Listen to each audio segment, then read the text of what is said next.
welcome to the channel. I'm Cheryl and this is True Crime and Other Stuff. Thanks for being here, where I like to bring you the facts about true crime, the missing, current events, or anything I find interesting or important. Today, I put together a video of the Ruby, Franke, and Jodi Hildebrant case.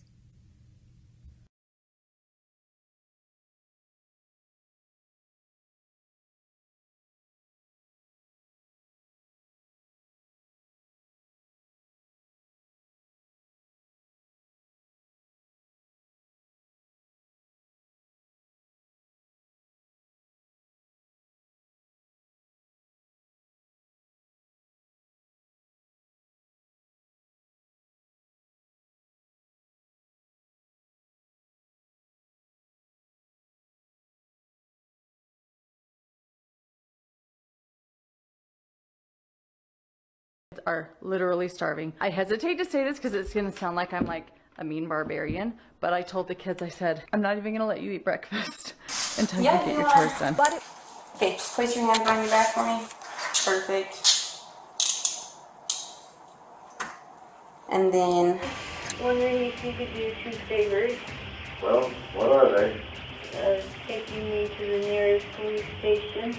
For the first time, we're hearing from Ruby Franke's son himself, the emaciated 12-year-old boy who broke free from duct tape shackles and ran for help. His escape exposed the shocking abuse at the hands of his mother, Ruby Franke. I'll wait till I have a lawyer. And her friend, disgraced psychiatrist Jodi Hildebrant. If you knew all the pieces, I think you'd have a lot of empathy for what's going on. And the details of the boy's abuse proved to be more horrific than we could have ever imagined. Medical got there, they started cutting the stuff off him, and then you can see like the dark around his ankles, and you could smell it with the flesh.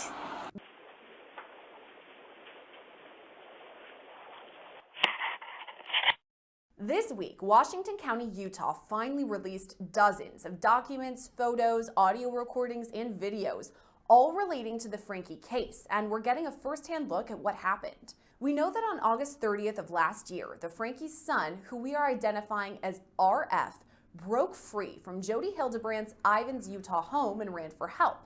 Here's a video of him approaching a neighbor's home and ringing the bell. You can see RF ring the bell and wait at the front door for someone to answer.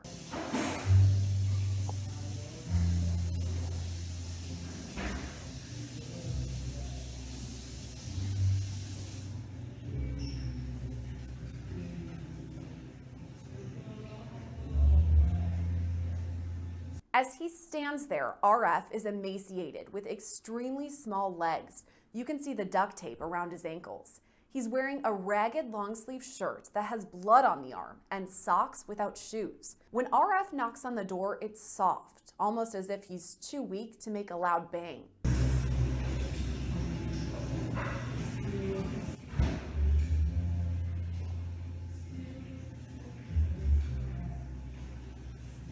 After about 2 minutes waiting at this home, RF leaves and heads to another neighbor's home.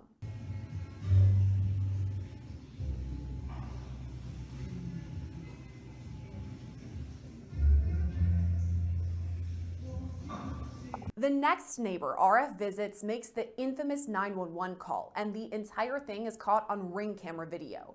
Here, you can see the boy slowly approach the door before pressing the intercom.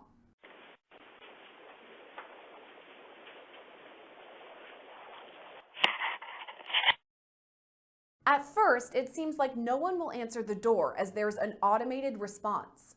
Answer the door right now, but if you'd like to leave a message, you can do it now. So RF starts to walk off before we hear what sounds like a door opening.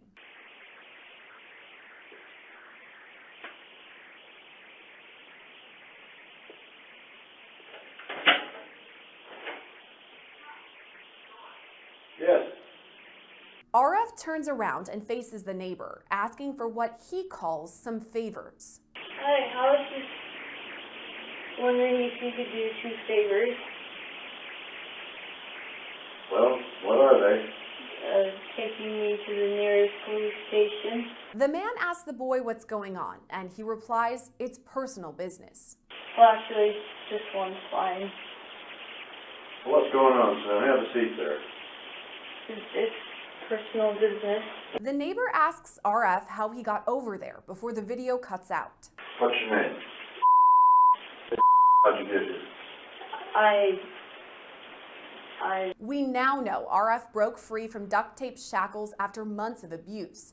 He and his younger sister were found in such poor condition that they needed to be hospitalized after their rescue. Next, we see video of the neighbor making the infamous 911 call that up until now, we only had heard audio for. As you can see, RF is within earshot of the call. 222-1512. I just had a 12-year-old boy show up here at my front door asking for help. And he's said he just came from a neighbor's house, and he's emaciated, he's got tape around his legs, he's hungry, and he's thirsty. Need someone immediately. Another video shows the man still on the line with 911. But he has duct tape around his injuries. ankle. There's sores around them. Yeah, there's sores around him. I think there's a good chance he's been... He also has and he has it around his wrist ankle. as well. I mean, his wrist as well. Okay, this boy has been... Needs immediate attention. The 911 recording is famous for the neighbor tearing up during the call as he explains the boy's condition. We now know that as one neighbor was saying all this, the other was comforting RF. Oh, you were such a good kid. This kid is awfully sleeping. I think he's been detained. He's obviously covered in wounds. In another ring video from the same house, we see RF eating for the first time as emergency responders arrive. He's hungry and he's been young. He's had various stocking feet. So he escaped. We need the police here now. They're on the line.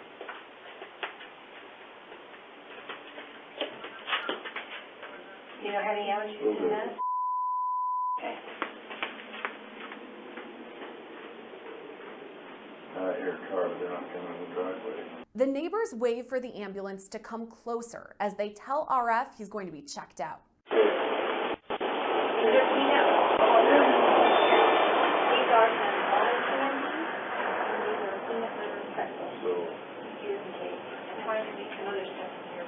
No, they're just not getting out of the truck.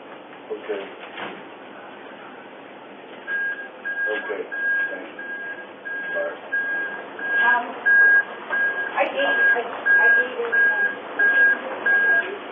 These folks are going to examine you. Separate body camera video shows one of the first responders begin to cry after seeing RF's wounds. I got my shades on. You got pictures? I'll take more. If you want me to send them to you. Soon, RF is loaded into the back of an ambulance. Body camera video shows a sergeant speak with a boy, saying he needs a few pictures of the wounds. Hey, I'm Sergeant Tolber. I'm going to just get a few pictures. Are you okay with that? Washington County released photos of the boy's wounds and his sister's, but we've decided not to show them because they're too gruesome. Additional video of RF being treated has been partially redacted, but you can hear a first responder remind the boy he's not in trouble. How did you get the ropes on you? Who did them? You're not in trouble with me, okay? We're just trying to figure out what's going on. Our main focus right now is you, okay? Who put the ropes on you?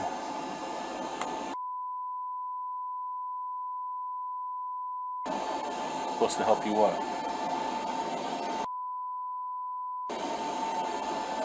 An officer later describes RF's wounds, saying he could smell the flesh. First observed the kid, he was sitting on the chair, had the duct tape and plastic around his ankles. And then he had a long sleeve shirt on, and then we pulled his sleeves up, and he had duct tape and clear plastic underneath the sleeves on both wrists. And then medical got there. They started cutting the stuff off him, and then you can see like the dark around his ankles, and it you could smell it, the flesh. It's underneath the tape. As soon as they took it off, you can, even outside, you can smell. You can smell the flesh. And then put him in the ambulance. I went in there. They started cutting more off of it. You can see the wounds on the back of his ankles, around the front of his ankles, and then on his wrists as well. And the wounds around his ankles were dark and like, I don't know, like wet looking, I guess, from the moisture underneath it. Yeah, he said he was tied on the ground with a rope. That's where the wounds came from. Yeah, with ropes on all four of his extremities. And that's where the wounds came from. And then